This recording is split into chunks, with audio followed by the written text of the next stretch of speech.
Justice League issue 26, James Tynion the fourth, writing with Jorge Jimenez on the art. Can we just talk about the fact that this is basically more of a Tynion run now than it is a Snyder run at this point? I was going to say, 50, isn't it? The stuff that I tend to like more than dislike tends to be Tynion. It's weird because I didn't even look. I just thought this was a Snyder issue. Yeah. Should also point out it's Javier Fernandez on art. Fernandez, yeah. Yeah. Yep. Oh, I've not changed it since the last issue. That's my bad. And also, these are no longer Legion of Doom issues, right? Like, that was the original plan. The cover might have implied that it was. Right, but it's not. It's not at all. I mean, you've got a bookend story with Martian Manhunter, who is, as he says, or as the narrator says, he's been the Manhunter. He's looking for Lex. So, there's reports all over. There's reports all over the country that a masked man, or a cloaked man, I think was the exact term, is basically encouraging people to do evil things with promises of riches or whatever. Not so much evil things. It's very cynical, very take care of yourself first. Self-indulgent, yeah. Yeah, it's very objectivist, which I think is interesting because as politics gets crazier, there's more of an objectivist vibe on one end of the political spectrum. And I think it's interesting that this is where this is split now. Yeah. I like the slightly meta line at the start here, where they always call him the Cloak Man, but his identity was always clear. Lex Luthor, and that was us at the end of last issue where he stepped out, and it never even showed us that it was Lex properly. But like you say, it was clear. It was always Lex. Yeah. So he's looking. I like for that Lex. He's become an urban legend. Sorry, Pete. That's fine. I just powered through here, but no, I do like how he's become an urban legend, and now that's how this is spreading. From it's not just the supervillains, right? That we were told in Year of the Villain. It's regular everyday people. I like how there's the guy with the guns that wearing the Lex was right shirt. Yeah. And we see that Superman and some of the main members of the League are at the House of Heroes, and they're recruiting leagues from other universes. Which there's a couple of fun beats. Captain Carrot, there's John is particularly uncomfortable here. Yeah, he's not very happy about it. And Superman gives this great speech and introduces the World Forger, who explains that they have to find the Monitor and the Anti-Monitor to try and stop Perpetua. I love his flex. Like, I created all of your places right on my forge. Yes. I feel responsible for upkeeping them. And it was just like, all right, bro, we get it. Yeah. And you don't have to remind us every time. I like that.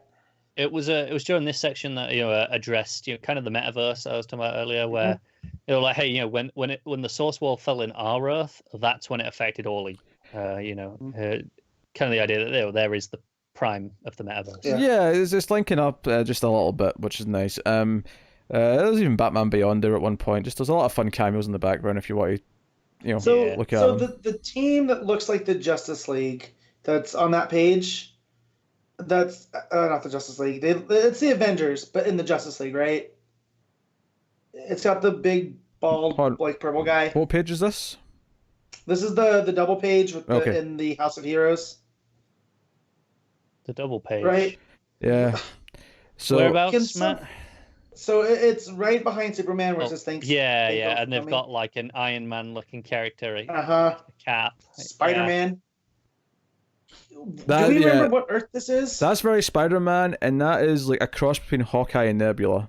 And then you have what set me off was like, oh, there's a Knight character that's like Captain America.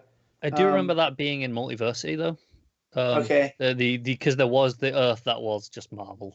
Okay. That was one of them. If someone could hit me on Twitter and let me know, because it's driving me nuts. And when you look up Justice League Avengers, all you get is the crossover, series that happened. Yeah. But they've added a Captain Marvel. Earth 8, Matt. Earth 8? Okay. Yeah. You're a much better Googler than I am. It's because I knew it was in Multiversity, so I just searched through that route. Gotcha. But anyways, that cracked me up, seeing that team behind them. Very, very sticking out. But yeah. Yeah, most of the issue though, once we get past that, outside of the ending when we come back to Martian Manhunter, is actually Mira and Hawkgirl going through the Hall of Justice, and we see that they have recruited a lot of other members to do various tasks. I will criticize the art just one touch. There's a joke at the bottom of the first page with them, and it's meant to be this kind of like aggressive joke where Kendra's like, I'm going to kill Jean because he's not answering my calls, and she's kind of complaining. And at the bottom of the book, Mira's like, oh, I don't believe you're going to kill Jean, and she says, you don't think I know how to use a matchbook? And she's got this really angry face on, and that's a good joke. I do think the art actually plays it too serious. She looks psychotic. Yeah. Yeah. It plays it just a little bit too serious. It should have been a smirk. Yeah. Like, you think I don't know how to use a matchbook? Yeah, I know they're going for like deadpan, but I don't know. It came off as a bit too malicious. Yeah, I can see that. But yeah, so they've got young Ryan Choi with Mr. Terrific and some Metal Men, and they're working on stuff. They're doing sciencey. Said Cord. Yeah, Cord's in the back. It's good seeing him. They're working on like because she says like, oh, think of all the different ways supervillains could try and cause an apocalypse. Now solve them all. Yeah. So he's all chuffed about that. We have Plastic Man with Detective Chimp, Green Arrow, and Constantine doing the murder boards and trying to figure out where the really are. That feels like a lot of the Detectives Club from Detective 1000. Yeah, questions around as well. He just kind of saunters out that room actually. Yep. Just before, and then we get to the training room where Hawkman, Black Canary, and I wasn't sure, but I think Cassandra Cain's also training the others. I don't think she's being trained. Yeah. No, it's because it's the way that they're standing. Yeah. Right around. She's facing the same direction as she's Carter and Canary. She's as young as the Teen Titans that are all training here, but she is definitely a better fighter. She does not need to be trained. She's the most like if I had to give her a subtitle, like if I was writing it, I would just the most lethal woman on the planet. That's Cassandra Cain. Like, she's up there, that's for sure. I could accept that. I could accept that. I mean, Lady Shiva's her mother, right? Yep. So yeah, it comes down to those two. Yeah, and then Jarrow's like yelling telepathically because Starman is passing out because he's trying to look into the past of the totality to like figure things out. And it's kind of breaking him. So Mira kind of pulls like, nah, you're a goddamn leader, so you're not going to leave and do this. You're going to go find Jean or whatever. And then we get back to Jean, and he goes into the creepy building. He's all Detective John Jones up, and then he transforms into Martian Manhunter. And the twist is at the end that he actually finds Lionel Luthor in this place instead of Lex. So we'll see how that goes. How do you feel about the ending? I don't like the ending. Don't like the ending. Yeah. I don't dislike it. It threw me, but I'm not opposed to it. The ending is the one thing that's kind of weird. I actually think this was probably one of my favorite issues of the run. Aside from that, I think because it actually just took time to actually set up how Kendra's feeling, and like having her go through all the rooms with Mira and making Mira feel like she's also an important member of the team who was absent for almost all of the Sixth Dimension stuff, was kind of neat. Yeah. And I like the urban myth kind of like chasing the shadow of Lex Luthor vibe with the Martian Manhunter stuff. So I actually liked a lot more of this issue than I have done recently. I have less complaints with this one. That's good. Yeah, I'm just used to you coming in with complaints. No, but see, I think it's because it's not Snyder. It's not doing the Snydering thing. Snyderian. Is that the descriptor? Snyderus. Snyderus. That's Severus's brother. It's not doing those things that drive Pete nuts. Yeah, don't get me wrong.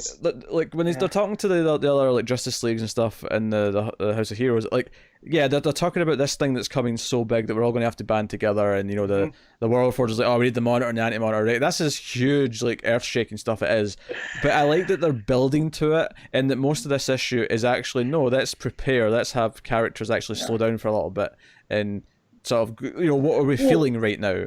I loved Kendra saying, I wanted John to install martial arts into everybody in the Earth. Yeah, through her to get them ready. She wanted him to train everyone using her knowledge from her head and just beam it into everyone. Basically, she wanted the reverse of the plot of Batman Forever, where he was stealing everyone's like minds and stuff. Put it in there. Yeah. Yeah.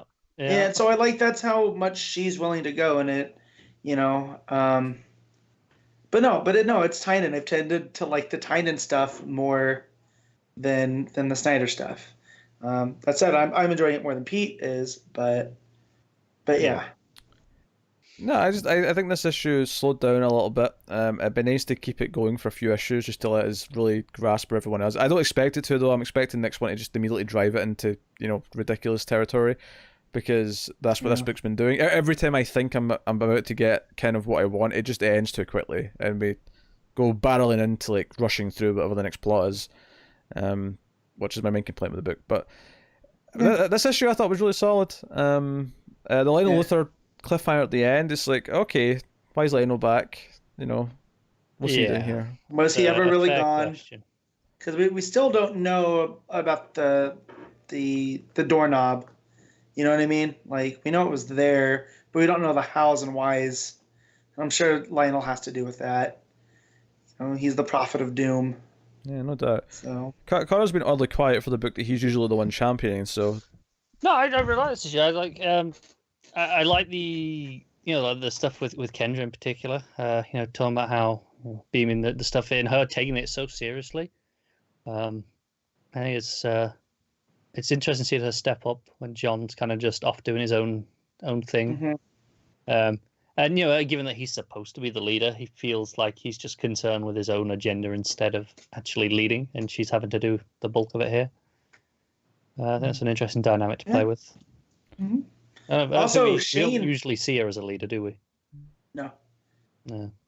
No, but also Shane's sticking around too. He's somewhere around there, which is weird. Yeah, I agree. That is weird. So, because they even talk about how weird it is, because he is basically a hypothetical construct. Like, he shouldn't be able to be there, but he is. So, yeah. No, but it's a nice change. I like Tynan writing these. I wish he was doing more just than this in Justice League Dark at DC right now. So. Don't worry, I'm sure you have a new book announcement. Well, maybe that's why he doesn't have any new books, because he's basically writing Justice League almost full time at this point. No, he did. I think he just announced a creator one. Yeah, which I had to look up because there was a funny back and forth between him and Tom Taylor. Tom Taylor, what? Yeah. About, he goes, "Man, Taylor, you're dark." He goes, "Excuse me, I'm not the one who named my new book. Something is killing the children." Which he did a nice plug there. So yeah. But yeah, so but it's only a 5-issue mini, Oh, is it? Yeah, so it's not like it's an ongoing. But yeah, give me more Tynan. His detective run, like, I'd always liked his backups and whatnot over in Batman, and but you give me more from DC, please. Yeah. All right, Matt, what are you giving it? I'm gonna give this an 8. Connor? 7.5. I'm also going to give it an 8.